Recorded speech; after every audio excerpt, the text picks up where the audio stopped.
Assalamualaikum warahmatullahi wabarakatuh.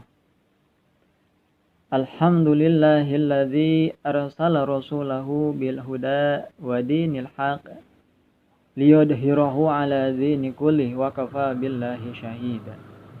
Ashhadu an la ilaha illallah wa ashhadu anna Muhammadan abduhu wa rasuluh la nabiyya ba'dah. Rabbih sahri sadri wa yassir li amri wahlul 'uqdatam min lisani yafqahu qawli. Amma ba'd.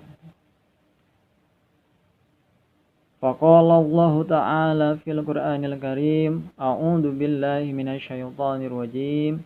Bismillahirrahmanirrahim. Wa ma arsalnaka illa rahmatan lil alamin. Sadaqallahul azim wa sadaqa rasulun nabiyyul karim wa nahnu ala dzalika minasyahidin wasyakirin walhamdulillahi rabbil alamin. Alhamdulillah, pada hari ini kita masih bisa bertemu walaupun dengan menggunakan media online, menggunakan media YouTube. Tetapi tidak mengurangi rasa berkah, ya, nilai manfaat dari MPLS ini. Alhamdulillah. Tak lupa salawat dan salam mudah-mudahan tercurahkan dan terlimpahkan kepada Nabi besar Muhammad sallallahu alaihi wasallam. Karena sebagai umat Islam, ya, kita patut mencontoh apa-apa yang dicontohkan oleh Nabi Muhammad. Sebelum memberikan materi, perkenalkan, nama Bapak Indra Muhammad Ghazali, guru SMKN 1 Plerit, konsen kepada akuntansi. Baik, Bapak di sini akan memberikan materi mengenai kewirausahaan. Sebelum kepada materi, ada satu hadis yang artinya adalah pintu rizki itu ada 10, kata Nabi. Jadi pintu rizki itu ada 10. Lalu Nabi mengatakan dari 10 pintu itu 9 pintunya adalah dengan cara berwirausaha.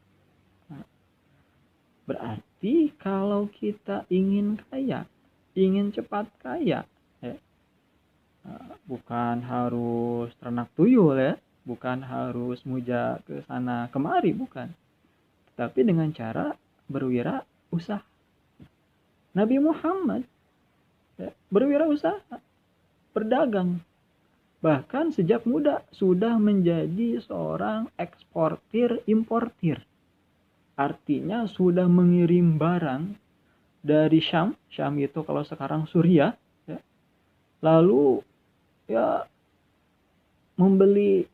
menjual barang, ya, pakaian dari Siti Khadijah, itu barang-barang Siti Khadijah, karena beliau bekerja sama dengan Siti Khadijah sebelum menikah itu, ya, menjual ke Syam, ke Suriah. Itu sudah menjadi seorang eksportir, ya.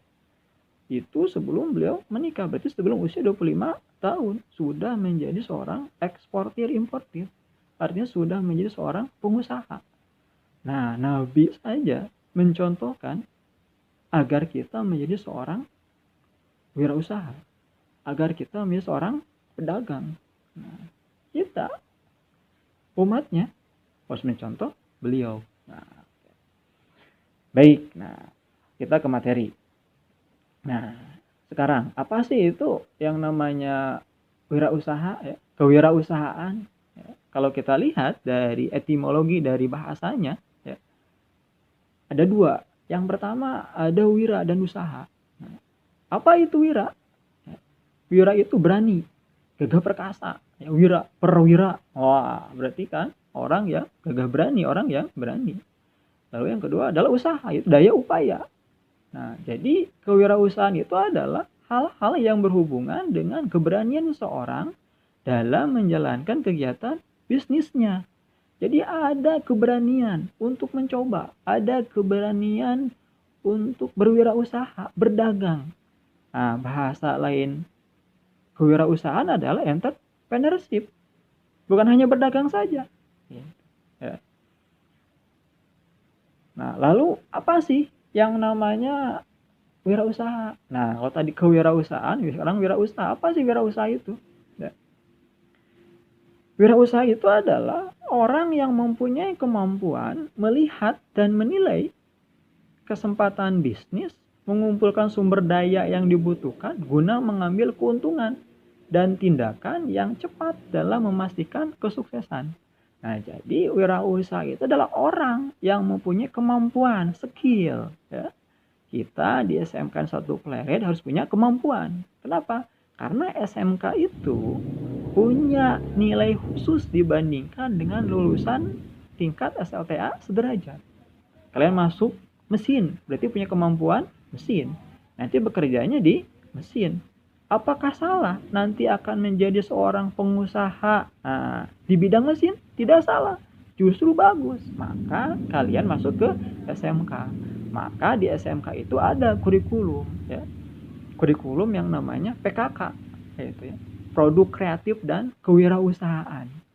Nah, jadi kalian dicetak bukan hanya saja dicetak menjadi seorang pekerja, ya. Bukan hanya saja melanjutkan kuliah, tetapi juga menjadi seorang wirausaha. Kalau pekerja kita bekerja ke orang lain, tapi kalau wirausaha mengerjakan orang lain. Artinya orang lain bekerja kepada kita. Nah, kemampuan melihat dan menilai kesempatan bisnis. Nah, jadi ada kesempatan bisnis. Nah, bisnis nih, ya ingat, yang bisnis itu bukan hanya tentang ekonomi, bukan. Ya. Bukan hanya istilah jualan, tidak. Ya. Sekarang IT teknologi, ya, punya kemampuan teknologi, dia itu menjadi suatu bisnis. Ya. Contoh, ya, ada Shopee, ya. Ada Ruang Guru, itu memanfaatkan teknologi, tetapi menjadi suatu bisnis, ya. Mengumpulkan sumber daya yang dibutuhkan. Nah, jadi dikumpulkan sumber daya itu, sumber daya apa? Ya, skill, kemampuan kita, modal, ya, atau yang lainnya, ya, guna mengambil keuntungan. Nah, ada profit oriented, mencari keuntungan. Ingat, kita sebagai muslim bukan hanya mencari keuntungan, tetapi mencari keberkahan juga. Setiap 5 waktu, ya, kita selalu mendengar kata hayya alal falah, ya. Hayya alal falah, marilah kita menuju kemenangan. Nah, kemenangan di sana dikatakan bisa jadi keuntungan. Jadi siapa yang beruntung itu? Yaitu orang yang selalu melakukan sholat. Nah, itu, ya. Nah, jadi berwirausaha itu mengambil keuntungan dan tindakan yang cepat dalam memastikan kesuksesan. Nah, keuntungan menjadi seorang wirausaha itu apa saja sih? Nah, pertama, ya, terbuka lebar tuh kesempatan untuk menjadi bos, menjadi big boss, ya. Facebook, ya, dimiliki oleh si Mark, dia menjadi, ya, miliarder, ya. Ruang Guru dimiliki oleh si Belpa, ya. Belpa menjadi seorang bos, ya, pada usia masih muda, yaitu karena berwirausaha. Yang kedua adalah terbuka peluang untuk memperoleh manfaat dan keuntungan secara maksimal. Jelas, ya, ketika orang berwirausaha, ketika orang berdagang, tentunya dia punya kesempatan manfaat dalam keuntungan. Yang ketiga, terbuka peluang untuk memperlihatkan potensi wirausaha secara penuh. Nah, jadi potensi kita mungkin tidak tergali, tetapi ketika berwirausaha potensinya muncul, terus muncul, ya. Kenapa? Karena dia, ya,